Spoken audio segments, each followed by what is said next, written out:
Mr. Maddie touched briefly on your code, and what I wanted to show you today through the paperwork I handed you was not only that we meet your conditional use permit for a bar or tavern, but we want to exceed your requirements and really what you want to see out of a business. We're looking to move forward in a productive manner as a tax-paying business and a local business. My memorandum to you discusses your 126212 conditional uses, goes through items A1 through 8. The documents that I've prepared with Michael that I've handed to you, we feel fit the section B, which talks about the impact. There were 2 existing bars in this location before us, but Michael is trying to change how he operates, and you see the significant monetary outlay that he has taken upon himself to do to present to you. The site plan was professionally done by Hovansic and Associates and cost roughly $1,800. So additional monies that is being expended to come to you with a professional plan and a detailed outline of how we're going to proceed today moving forward. That is our purpose. As far as the purpose of the neighborhood commercial zoning district, we feel that Weaves Lounge fits perfectly into the purpose as a neighborhood bar that's convenient for people to walk to. And we ask that you consider us, and we're here for any additional questions that you may have. And hopefully we can answer them to your satisfaction. Thank you. Thank you. I have a question. Sure. The additional parking, where is it? The address is on it's about a block down. It's 2010 Clare Avenue. Okay. The bar sits in a strip mall on the corner of Burnsville and Clare. And how many additional spots are over there? There's at least 25. Okay, so that's 65. 70. Well, there's 45 spaces. Because I was at back. the bank does not permit you parking there. No. Not at All least the as other of businesses today. do not permit you to park there. As for security, I see there's more parties in the parking lot than there is in the bar. What's going on there? Is there going to be a security guard in the parking lot? What we have is a security guard on staff. You'll see in the security protocol that I handed to you, there's an incident inside and incident outside policy. The security guard through the new cameras, there are 4 cameras. There are 3 of them are installed. 1 more will be installed in the back parking lot area. As the site plan indicates, within the next 2 weeks, we'll have those fully operational. And we do not want to have any partying in the parking lot because that's not good for our business. We want people to be frequenting our business and not causing trouble for your community. Okay, it says also you're open at 10 a.m. Thursday through Saturday. Yes. That's the way it's always been? That's the way Michael is operating. Michael, any changes in hours? That's No, it's been, the previous bar was like the same way. All right, because I was there Thursday probably about noon and it wasn't open. No, it's It's 10 10 p.m. 10 10 p.m. to 2 a.m. Oh, it says 10 oh, I'm a.m. sorry. That's a typo. Yes, it is. I apologize. Okay. So you don't open? I apologize for that typo, and that's why the strip mall business hours, I provided them to you to show that the other ones operate during the day. So how do you make money? 4 hours or 12 hours for 3 days? By selling food and alcoholic beverages. Okay. It's a specifically listed use in your district, and Michael's doing. Oh, Michael, you have to say. Answer that? Sure. The reason why I operate like that. Come. The microphone. microphone, so. So the recorder can pick it up. Okay. The reason I operate 3 days a week is because I was running Tuesday through Saturday when I first opened. And Tuesdays and Wednesdays were, very slow for me. I was losing more money keeping it open during those days than, I was gaining. So I just chose starting this year in January to run Thursday through Saturday. 4 hours a day. Yes. Okay. I have one more question. Thank you. I got something. Okay. It says that you have parking with the parking lot Friday and Saturday. Thursday, you do not have permission to use that extra overflow lot. No. Is there a reason why you don't have permission to use that on Thursday? I'm sorry. I was the one who got the permission And the permission would be You need to Thursday. go up to the looking at who you are.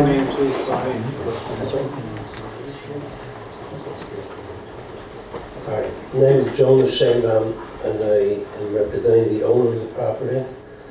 And when I received the permission to use the parking lot on Clare Avenue, I only asked for Friday and Saturday. But the permission will be granted for Thursday, Friday, and Saturday. That could be corrected easily. I didn't think it was necessary to have any additional parking on Thursday, because that's where the smaller crowd is. And once I'm up here, if I may, I've owned this property for more than 20 years. You're the owner of the property? Well, I'm part of the owners. So you're a partial owner? Yes, and I'm the one, I've been working with you, I'm working with the building department, fire department, police department, for all these years. And those that know me will attest to the fact that I've bent over backwards whenever I can. This is a precious property to me. I've had tenants that have not been good, that I've gotten rid of. Michael is probably the best bar owner we've had. We've had Tammany Grill, Lux Lounge, and before that there was Damon, different lounge. Every one of them, when they left, owed me thousands and thousands of dollars, okay? Because of poor operations and not caring about anything else.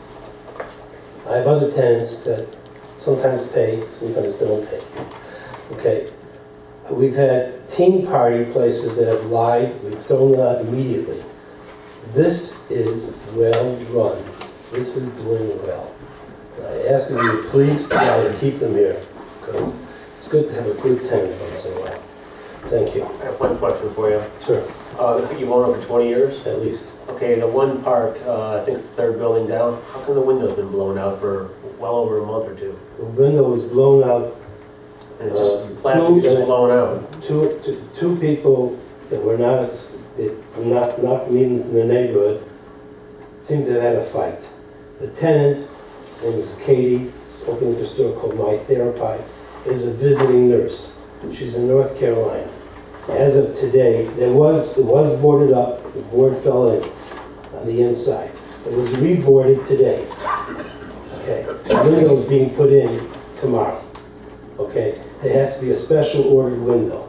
Okay, as upset as you are, I'm more upset, because it's just terrible. Yeah, it looks like hell going down the street. And, and it's really, but now it's been reboarded, it's up there. Glass company is charging $1,400 for one pane of glass. Says they're doing it tomorrow. What glass company is that? JK, I think she said. I had used originally Cleveland Glass and Mirror, but she decided not to use them for whatever reason. Okay. So he stated that if they go over capacity, that you're gonna lock the door. I'd say that the fire department would have a problem with locking any kind of door, especially with egress going out the front door. So I don't think that's gonna be any kind of way of operating your establishment. So I'd say that before you start locking doors or having a plan like that, that you talk it over with the correct people before. Okay. We'll welcome input from the fire department. We're here to try. And then also, I'd have to say that I think that our police department was out there just recently on a Saturday, if I recall, in the meeting, last Saturday, and he said that there was no security there. You're there 3 days a week, and you're saying that your operation, you have security when needed. Well, 12 hours. I would have to say that for 12 hours, no matter if it's $25 an hour or $30 an hour to have that private security there, that they should be there full time. What time was the police officer there? Did he? During business hours. Okay. Michael, last Saturday was? Last, I don't know if it was last Saturday or the Saturday it was this before, Friday. or was it this Friday? It was this Friday, Okay. it came with the checklist, to Sure. check, Yep. to make sure we had Yep. everything done. And he said he had no security on. I had 6 security guards there that day. I didn't have the off-duty officer there yet because he's not bonded. We're waiting, the paperwork, I'm told, Michael, you're gonna file that paperwork tomorrow? I have the paperwork here if you need to see it. Yeah, he actually, I asked that he bring the check and the application so that he could file it tomorrow. one other thing too, to answer your question about the locked doors. Sure. They're push handle doors, Sure, so I know. they're not locked. They're just locked for you to come, you can't come in, but they could come out, you know, push the door, So come the out. egress push doors. Right. I apologize for that.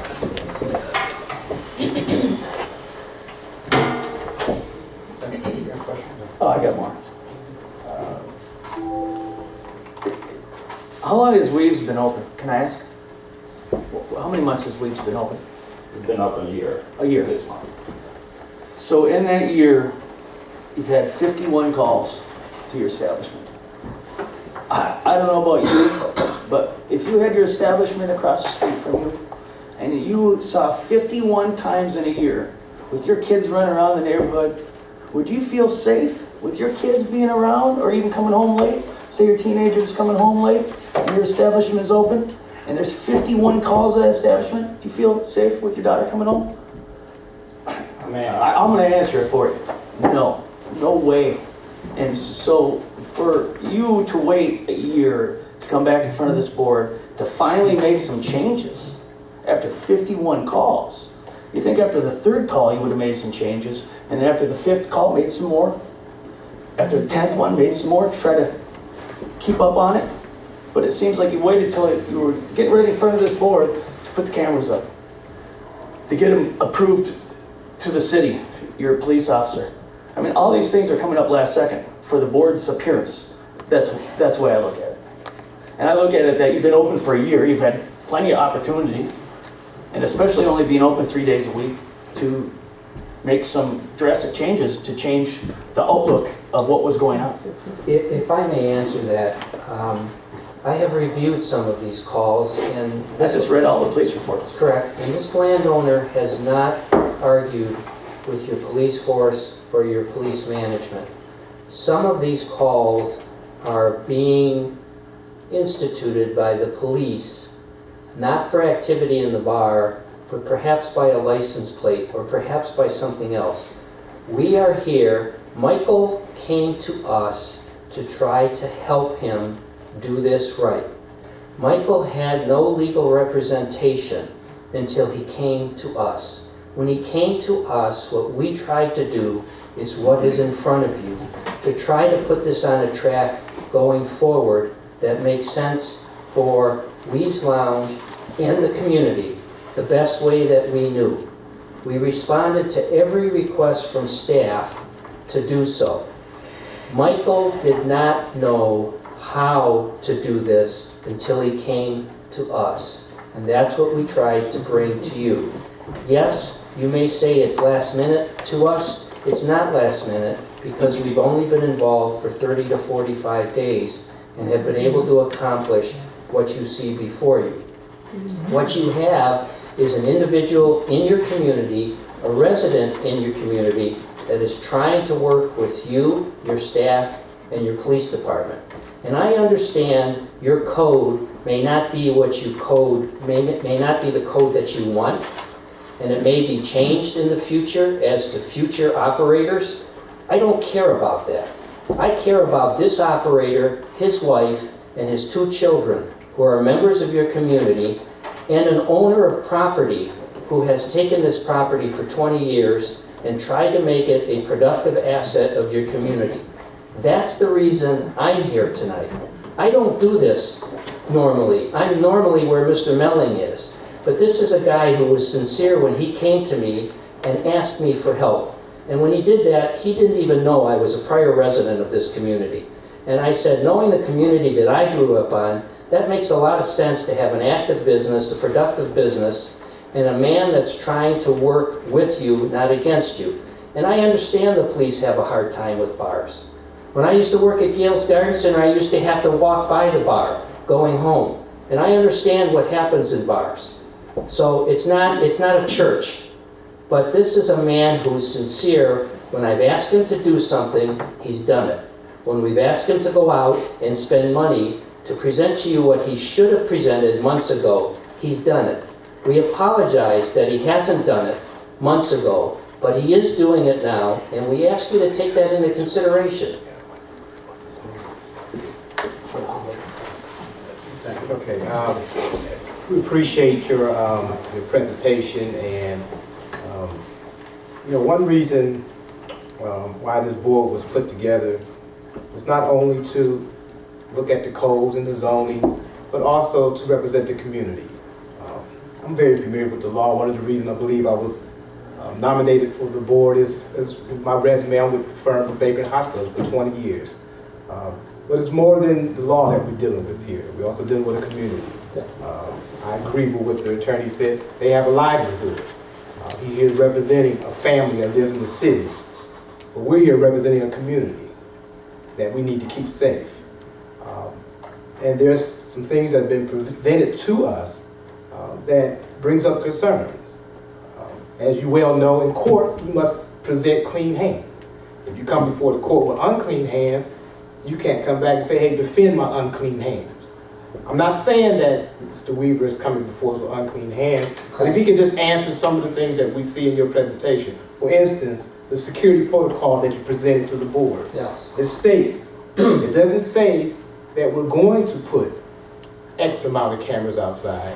It reads, there are X amount of cameras outside. I can clarify for you. Well, give me a second, I'll defer to you in a second. Okay. I'm sorry. I didn't mean to- I went up to the bar.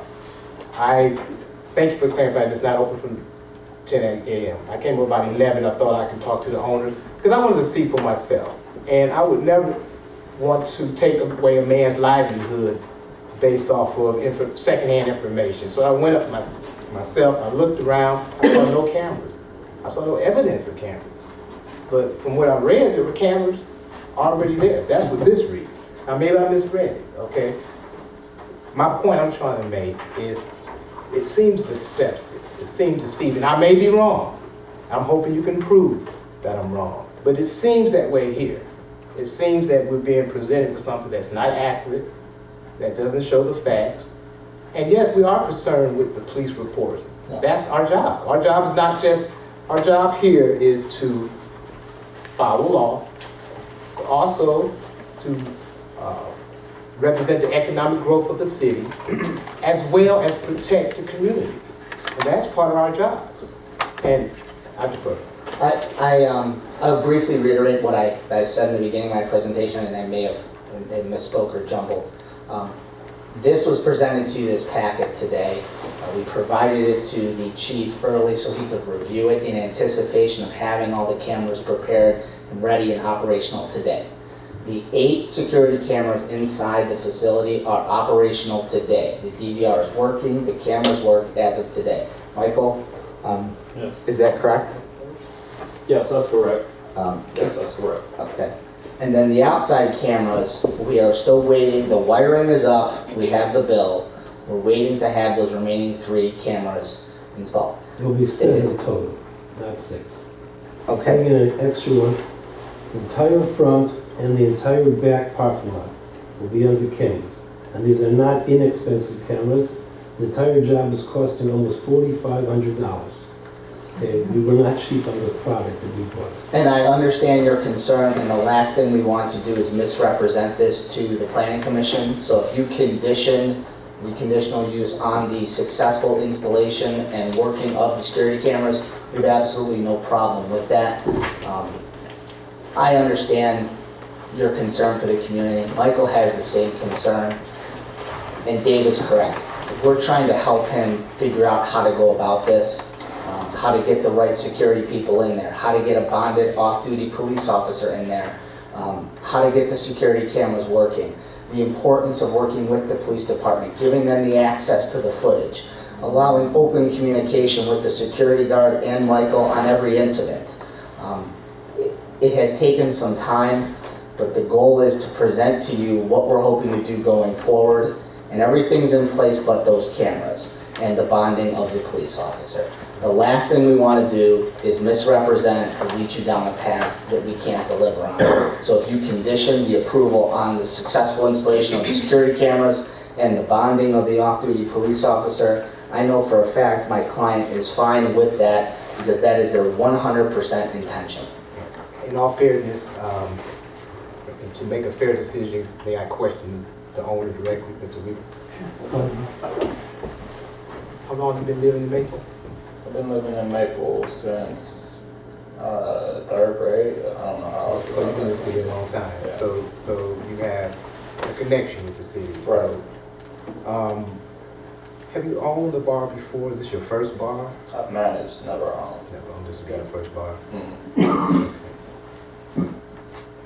So at what point did you decide that, hey, I need some help? Was it a year ago, or did it go back to this point after 51 complaints? Or, I mean, I just want to hear from you. Right. What's your position? Like when I first opened, things were slower. As things started to pick up, I started noticing small little problems that were starting to lead into bigger problems. So I started going about doing things, but I didn't know the legal way to go about doing things as far as getting like an off duty. I didn't know you have to have them bonded out here, so I had been looked into it, but then they told me that I was doing it wrong. So, I had like little stuff like that was once I started reaching out to those guys, to try and help me out, do things the right way, so. Trial and error. Basically. Right. And we've tried a lot of different things. Every time we have an incident, it's not something we want. I'm Marquita, I should say. But every time we had an incident, we would try to think of different things that we could do to kind of prevent that the next time. Like he stated, this is our first business. It is a trial and error. Unfortunately, it's not a good trial and error, but you learn and you try to, not make that same mistake again. I truly appreciate that. Thank you. All right. I have a couple questions. Do you have a liquor permit? We're in the process of getting that Yeah, transfer. it's That's in the process kind of of what transfer. we ended up here. So you don't have a permit at this point? We have we are operating with a license permit. It's not in our name. Right. Okay. And, Mr. Chairman, yes, the previous owner has the liquor permit. They made an application for transfer. The city of Maple Heights objected to that transfer because these applicants had not made an application for a conditional use permit. We had a hearing last fall. I'm guessing it was pretty near Thanksgiving in November. We reviewed these issues. They were advised to make this application. And the hearing officer for that hearing is holding his decision in abeyance, awaiting a determination on the conditional use application. Which we were not aware that we had to have a conditional use permit. When I called down to the building department to find out exactly what I needed to do to open the business, they told me all I needed was an occupancy permit. So I was not even aware that we were supposed to even have this conditional use permit until we went to the hearing. But after the hearing, we So were you- contacted. so you have an occupancy permit. Yes, we do. How did it get issued without the? The city came, the fire department, and what is the other guy? The building department came and gave us an occupancy permit, and that was my question. How did I get an occupancy permit if this never happened? I was never told that. I called the building department. We have an occupancy permit. So you don't, but you don't have a conditional use permit. So you can be in the building. Yes, Because I had no just idea. can't operate it in the manner in which they. And that was issued back a year ago when you first Yes, took before over? we opened, we got the occupancy permit.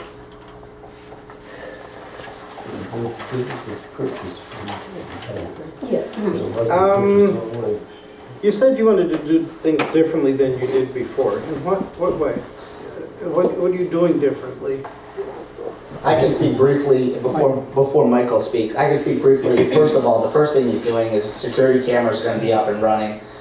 Beefed up security with an off-duty police officer. He's going to sell food.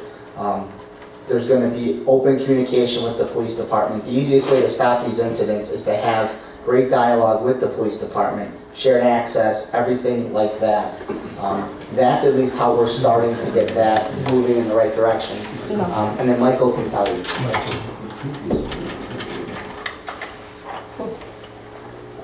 Couple things. Previous owner, I don't know for sure, but from what I'm hearing, that he was never around, his establishment. I'm there all the time, unless like I'm doing something with my wife or on vacation or something. But 9 times out of 10, I'm the one that's there all the time. I have a manager in place. The previous owner didn't have a manager. Like he said, we went on and got a police officer to do off-duty work. We're in the process of putting cameras up outside.